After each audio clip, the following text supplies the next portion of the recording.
शेतकरी कामगार पक्षाचे नेते जयंत पाटील यांचा पराभव धक्कादायक आहे. इंडिया आघाडीच्या सोबत जे डावे छोटे पक्ष गेलेले आहेत त्यांची अशी फसवणूक व्हावी वारंवार याचं दुःख वाटतं. लोकसभेच्या निवडणुकीत दिंडोरीला निवडून येण्याची शक्यता असताना कॉम्रेड JP गावित यांचं तिकीट यांची जागा हिरावून घेण्यात आली. मुंबईमध्ये शिक्षक मतदारसंघामध्ये शिक्षक भारतीची जागा होती गेले 3 टर्म. ती त्यांनी हट्टाने मागून घेतली आणि लढवली आणि फसवली. आणि आता जयंत पाटलांना आणि दरम्यानच्या काळात राजू शेट्टी ही निवडून येण्याची शक्यता होती.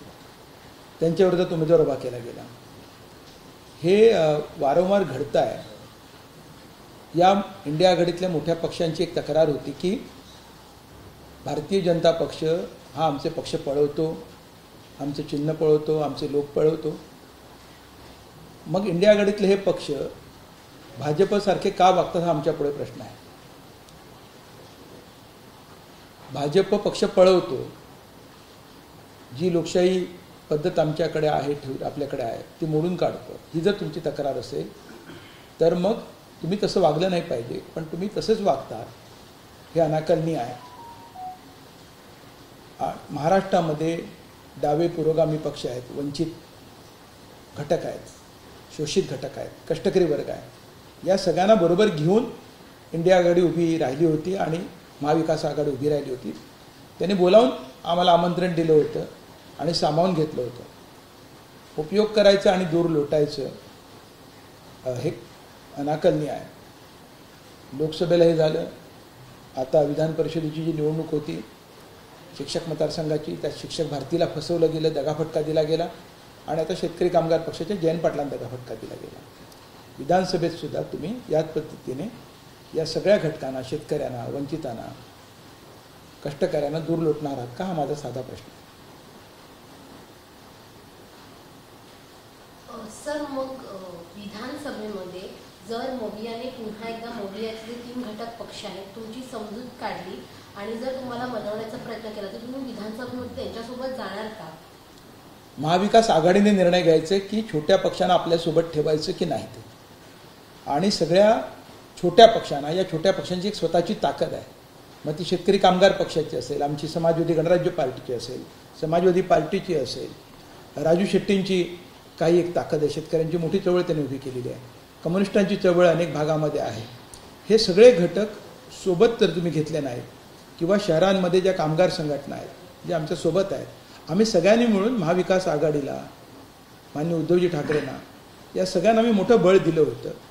कारण या देशाचं संविधान महत्त्वाचं आहे, लोकशाही महत्त्वाची आहे आणि ते वाचवण्यासाठी आम्ही त्यांच्यासोबत गेलो होतो. आता त्यांची जबाबदारी आहे की त्यांनी या सगळ्यांना सोबत घेण्याची.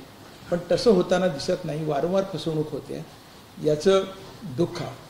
महाविकास आघाडीतल्या महत्त्वाच्या पक्षातील महत्त्वाच्या नेत्यांशी तुमची जी खंत आहे त्या संदर्भात काही बोलणं झालंय का? आणि ही खंत आम्ही व्यक्त केलेली आहे. आमची खंत आम्ही त्यांच्याप्रती व्यक्त केलेली आहे.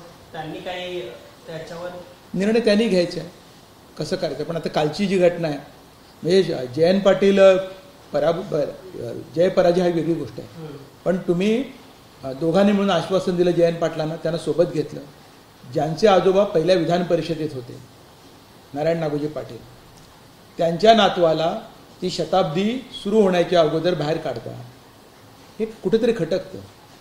नारायण नागोजी पाटलांचं जे योगदान आहे, डॉक्टर बाबासाहेब आंबेडकर यांच्यासोबत ते होते.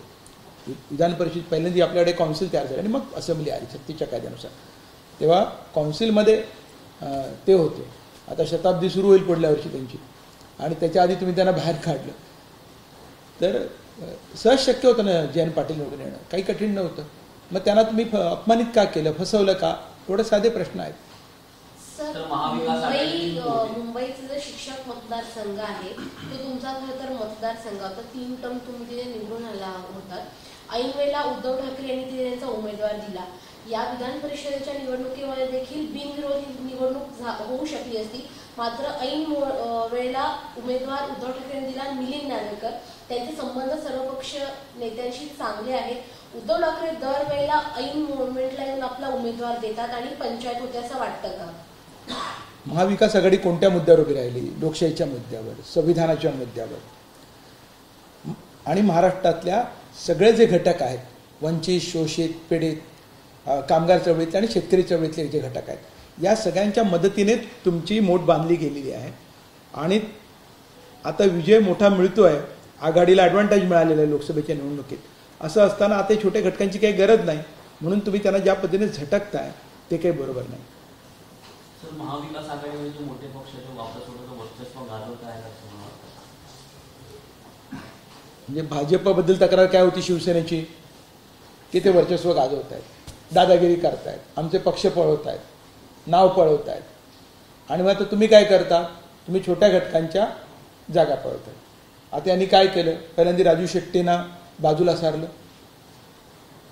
शेतकरी चळवळीचे मोठे नेते होते. त्यानंतर JP गावित जे कॉम्रेड आहेत, कम्युनिस्ट पार्टीचे नेते आहेत, दिंडोरी लोकसभेची निवडणूक ते सहज जिंकू शकले असते. त्यांच्याकडची जागा हिरावून घेण्यात आली. त्यांनी पाठिंबा दिला शेवटी, की शेवटी इंडिया आघाडी टिकणं आवश्यक आहे, संविधान वाचणं महत्त्वाचं. त्यांची फसवणूक झाली. मुंबईमध्ये शिक्षक मतदारसंघात तुम्ही शिक्षक भारतीची जी जागा होती ती लाटली, त्यांना दगाफटका दिला. आधी कबूल केलं होतं की आम्ही तुमच्यासोबत आहोत. मला स्वतः उद्धवजींनी सांगितलं होतं की मुंबई शिक्षक मतदारसंघामध्ये तुम्ही लढा, बाकी काही मागू नका. आम्ही मान्य केलं की ठीक आहे, लोकसभेमध्ये आपण अतिदावा करण्याची आवश्यकता नाही, आपल्याला सोबत राहतील हे पक्ष. आम्ही मोठा विश्वास ठेवला, पण त्यांनी शब्द नाही पाळला. ठीक आहे, ते जिंकले. ज्या पद्धतीने जिंकले ते त्यांना लखलागो. आणि आता जयंत पाटलांना त्यांनी बाहेर काढलं, अपमानित करून बाहेर काढलं, फसवणूक करून बाहेर काढलं. तर हे अधिक धक्कादायक आहे. ज्याप्रमाणे उद्धव ठाकरेंकडून स्टेटमेंट दिली जाते की मागे खंबीर खूप असला, असंच काही आता जे महाविकास आघाडीचे छोटे घटक पक्ष आहेत त्यांच्यावर होत आहे ना? मोठ्या पक्षांमध्ये तुमची जी तक्रार होती तीच तक्रार छोट्या पक्षांच्या संदर्भात तुमचं वागणं काय फरक आहे का? म्हणजे तुम्ही ज्यावेळेला NDA मध्ये होता, भारतीय जनता पक्षाबद्दल तुम्ही तक्रार करत होता, आणि BJP जसं वागली तुम्ही त्यांच्यासोबत राहून तसंच आताही वागता आहात. तर तुमच्यात आणि त्यांच्यात फरक काय? बरं, महाविकास आघाडी ज्या मुद्द्यांवर उभी आहे त्या संविधानिक मूल्यांबद्दल काय, त्या लोकशाही मूल्यांबद्दल काय तुमची भूमिका आहे, हे स्पष्ट झालं पाहिजे. काल एक बिल पास झालं संघटनांवरती बंदी घालणारं. काय केलं विरोधी पक्षांनी? काय भूमिका मांडली? त्याला विरोध केला का? हे प्रश्न आहेत ना. तुम्ही सत्ताधारी पक्षाला विरोध करता असं म्हणता, पण त्यांच्या विधेयकांना पाठिंबा देता प्रत्यक्ष अप्रत्यक्षपणे, हे आश्चर्यजनक आहे. तर विधानसभेला 2 ते 3 महिने उरले आहेत.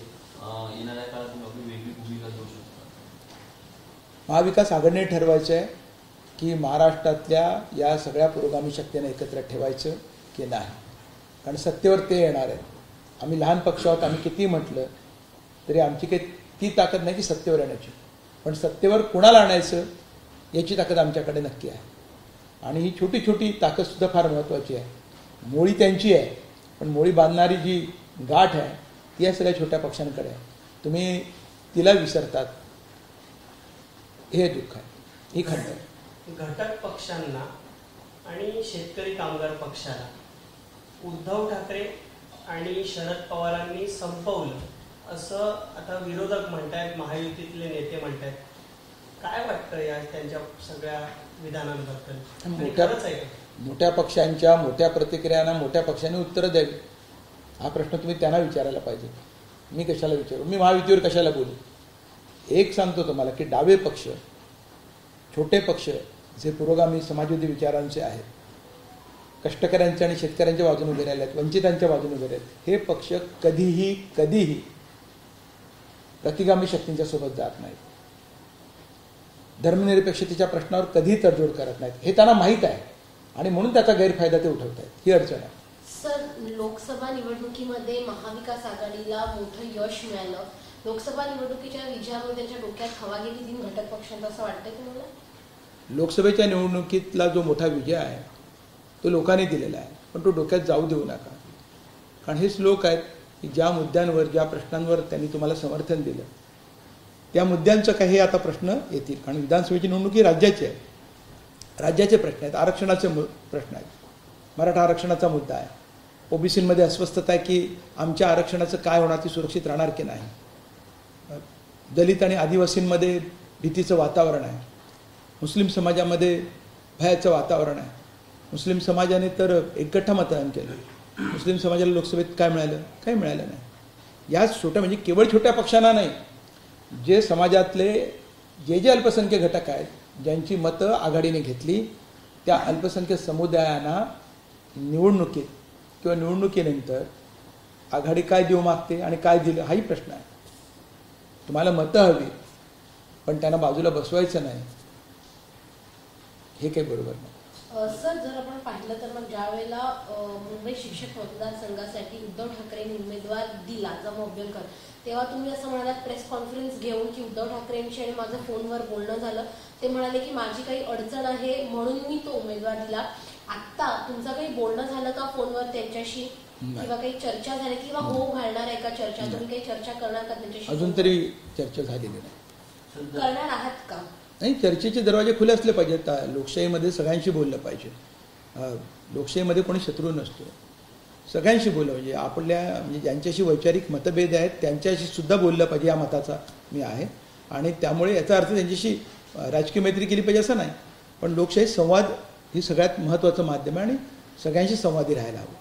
सर, मग आगामी काळात जर भाजपने तुम्हाला निमंत्रण दिलं तर तुम्ही त्याचं स्वागत कराल? मी मगाशी म्हणालो, समाजवादी गणराज्य पार्टी असेल किंवा इतर डावे पक्ष असतील, समाजवादी विचारांचे किंवा पुरोगामी विचारांचे किंवा वंचित पीडितांच्या बाजूने उभे राहणारे किंवा शाहू फुले आंबेडकरांच्या विचारांचे जे पक्ष आहेत, हे कधीही जातीवादी शक्तींच्या सोबत जात नाहीत, धर्मनिरपेक्षतेच्या मुद्द्यावर कधी तडजोड करत नाहीत. हा आजवरचा इतिहास आहे आणि वर्तमान आहे आणि पुढेही तसंच राहील. एबीपी माझा, उघडा डोळे बघा नीट.